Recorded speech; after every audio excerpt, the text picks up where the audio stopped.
Great honour and joy to be here today with on both sides of me the flags of Australia and Egypt, two great nations bound in freedom and democracy, religious freedom, fighting terrorism together.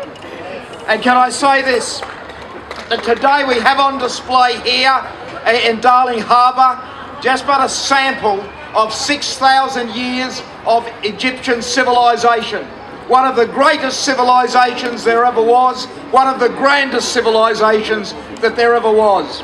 Of the seven wonders of the ancient world, two of them came from Egypt. The great pyramids of Giza, where even engineers today are in awe of the technical know-how of the ancient Egyptians in building those pyramids. And the second wonder of the world in Egypt is the great lighthouse of Alexandria, which stood at the crossroads of all the sea routes of the world, directing trade and traffic. And then, of course, there is in Egypt, in ancient Egypt, you had the greatest library in the world, the Library of Alexandria, the most famous library in all of history.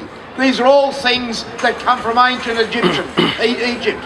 And when I'm here, standing before you, I know that I am looking upon people who are the descendants, the direct descendants of those great ancient Egyptians who built that great Egyptian empire.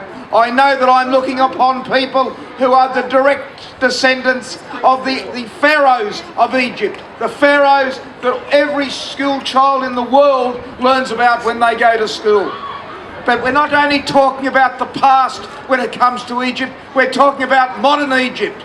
So when the Egyptians decided to double the capacity of the Suez Canal, the engineers said it will take 4 years. But President El-Sisi said, no, we can do better than that. We can build it in 1 year. And the people of Egypt, it did indeed double the size of the Suez Canal, not in 4 years, but in 1 year. But that's the modern Egyptians. And even today, Egypt is still pivotal in world affairs. It's still very, very pivotal in world affairs, because every country is afflicted with a fight against international terrorism. And President El-Sisi in Egypt has shown the way to deal with international terrorism.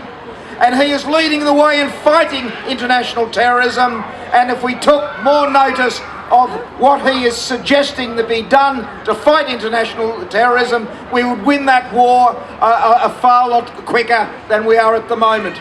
I say, thank God for President El-Sisi of Egypt. He has been the saviour of modern Egypt. It is always great to come to this Egyptian festival organised by the Australian Egypt Council Forum, because here we see on display history and cuisine and culture. So all of these things coming together, it's a great atmosphere. So there's only one way that Egypt is going, modern Egypt, onwards and upwards to bigger, better and greater things. God bless Egypt. 6,000 years old and still going strong. Have a great day here at the Egyptian Festival. Thank you.